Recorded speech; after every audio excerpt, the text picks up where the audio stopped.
राजनीतिक घटनाओं का जो सबसे तेज दौर होता है वो यही होता है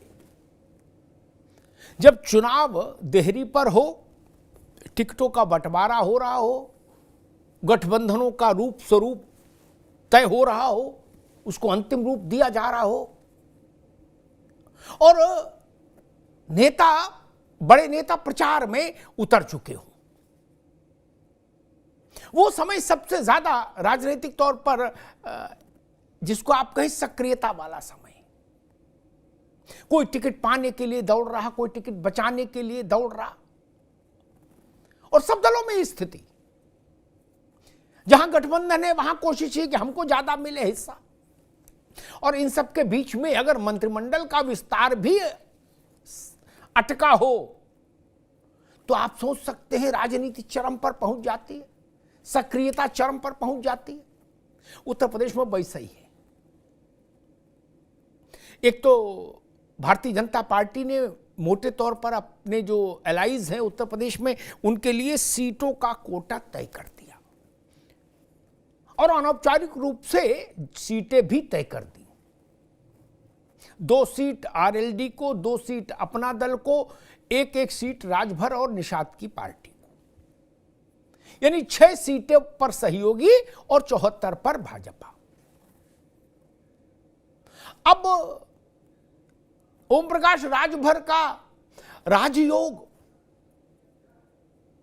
अखंड प्रतीक्षा में फंसा हुआ है लंबे समय से।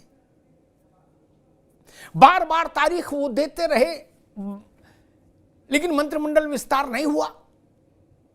दारा सिंह का मसला भी है और अब मसला जयंत चौधरी की पार्टी का भी है। कोशिश ये है कि जयंत चौधरी की पार्टी को भी योगी सरकार में हिस्सेदारी मिले, एक मंत्री उनका शामिल हो, ताकि पश्चिमी उत्तर प्रदेश में जाट समाज को और बृहत्तर परिप्रेक्ष्य में किसानों के बीच में ये संदेश जाए कि ये गठबंधन मजबूत है, जोड़ तगड़ा लगा है। और स्वाभाविक है कोई भी क्षेत्रीय पार्टी अगर सरकार में नहीं है तो फिर उसकी हनक नहीं बनती, उसके पीछे लोग क्यों चले। इसलिए भी माना जा रहा है कि विस्तार जरूरी है ताकि राजभर की पार्टी को भी कुछ ऑक्सीजन मिले और जयंत चौधरी की पार्टी को भी ऑक्सीजन मिले। लंबे समय से जयंत चौधरी की पार्टी भी सत्ता से परे है, तो जब बहुत लंबा समय हो जाता है तो कार्यकर्ता अनमयस्क हो जाता है, निष्क्रिय हो जाता है। सत्ता वो विटामिन है जो व्यक्ति को, राजनीतिक व्यक्ति को एक्टिव रखती है, उसके चेहरे में एक ग्लो रहता है और वो सत्ता नहीं तो खत्म। समाजवादी पार्टी, बसपा और कांग्रेस, ये दल उत्तर प्रदेश में आप देख लीजिए, जो जितने ज्यादा समय से सत्ता से दूर है उसका चेहरा उतना ही मुरझाया। कांग्रेस बहुत दशकों से सत्ता से दूर है तो उसका चेहरा उत्तर प्रदेश में देख लीजिए, 2% वोट, न झंडा न डंडा, कहीं कुछ नहीं दिख रहा। बीएसपी भी लंबे समय से सत्ता से दूर है, कांग्रेस से कम लेकिन सपा से ज्यादा समय से दूर है। तो हाथी भी मुरझाया है, उसको भी कुछ समझ नहीं आ रहा।